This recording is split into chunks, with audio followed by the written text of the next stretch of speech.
Richard Sherman has a podcast, and on it, it's with Pro Football Focus, and on it, he has a co-host, and the co-host asked him, what do you think of the Deebo situation with the Niners? And Richard Sherman was like, look, I haven't talked to Deebo, but it seems pretty clear that the 49ers disrespected him in this process, that from Deebo's perspective, he sacrificed for the 49ers. He's not a running back, but he played running back. He did whatever they said. He took them to the NFC Championship game, and he was expecting some sort of like an appreciation on the back end. Like, hey, you did all this extra for us above and beyond. We're going to take care of you. And I think it was pretty clear that the Niners don't do business that way. They're always going to try to find a team-friendly angle. They're always going to try to sort of like take some money from you, take you down a peg, make you feel like you're worth less than you really are. And I don't think Deebo, basically what Richard Sherman said is like a lot of players have put up with it for the 49ers, but he, for whatever reason, is taking it personal and that he feels disrespected. What do you think of Sherman's analysis? Yeah, I think he would know better than anyone else, right? He didn't have an agent, so he really had the true hands-on experience that probably not even that of Fred Warner and George Kittle had. I mean, he was speaking for himself. He really was in those meetings. He knows all the contractual language and everything, how it goes to really structure a deal and everything, the ins and outs of what say. But I think to me, why Deebo's getting a little offended is exactly what you just said, citing what Sherman said. Hey, he was the heart and soul of that team. He led them. He carried them. He did so much for them, what they asked for with no complaints. So he probably wanted to see a more better initial offer. But the thing is, even if he wasn't that, that ball out character that he was last year, and he was mainly more strictly receiver, the Niners were still going to essentially give him a low offer at first. Cause I mean, that's just not only just the way they do business, but it's kind of the way like teams in general always want to go a little on the lower side. It's not often you're going to try to immediately give them, what they want. There's always a tuck and pull here. It's the point of negotiations, which I'm surprised that Deebo, maybe got that little understanding what the first offer was going to be. And he just said, nah, drew the line of sand, just backed off and went trade request. It was that disrespectful to him. I mean, everyone has their own way of interpreting things. So maybe just that first offer that he heard of, received, whatever, turned out to just be enough for him to really get him in a foul mood to want to move on. Yeah, I think that's pretty clear. I think the 49ers, like what Richard Sherman's saying, is sort of implying Deebo might be a little sensitive. But the implication is like, well, Deebo's not, going through the hell that we all went through. Mm-hmm. That's true.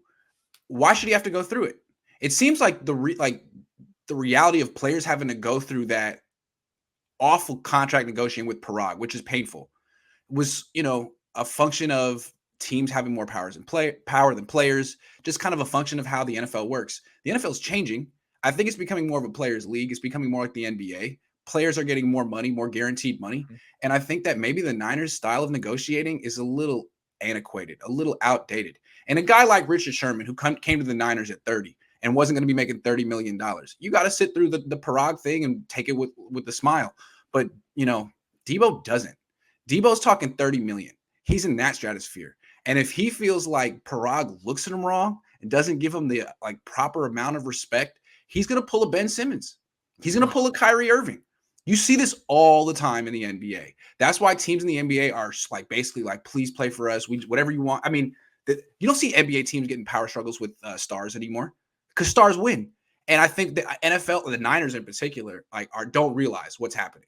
And they're still trying to have these power struggles with players. And you can do that with a middle linebacker or a tight end or a 30-year-old corner. But an all-pro wide receiver at 26 seems like him and his agent think they're going to win that power struggle. So we'll see. I think the pushback would be on that is that the teams actually have significantly more control than the league, the NBA has.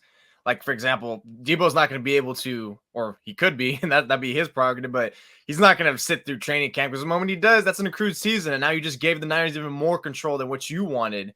And then even if he does play it out this deal, you got the franchise tag, you can't really wave no to a trade where you're going to go to. So I think that'd be the only part of the team. Hey, look, we still have the leverage. To me, I see we're nowhere where Deebo has the leverage here other than maybe just airing out what the Niners do. Look, this is the way they do bad business and the way it's conducting themselves. So when the 49ers have to extend someone else who's on their final year of their deal, that's when it's going to raise the red flags to other stardom players. Look, here's we get Deebo rewarded by not getting rewarded with this team. Here's what Deebo will do. He'll play just enough to get an accrued season. He'll play. And he'll show that he's still really good. And then he'll get hurt. And then he won't play through that injury. And he'll be like, I'm done. I'm shutting myself down. I'm not playing through anything for you. I'm setting myself for free agency. And so the Niners will get this much Deebo, and then he'll be gone. And then they could think, well, okay, well, now you're going to get the injury prone label. You're going to take some money off you. Maybe. But you know what? The Niners are really going to suffer because they won't have Deebo and they won't have a replacement. So it goes both ways. I mean, Deebo can sabotage the Niners season and say, you know what? I showed enough. I got hurt. I'm not playing through this injury. It's a minor injury, but not playing through it for you guys. And I'm going to see what happens next year. And if you guys want to franchise tag me, we can play this game again next year where I play just enough.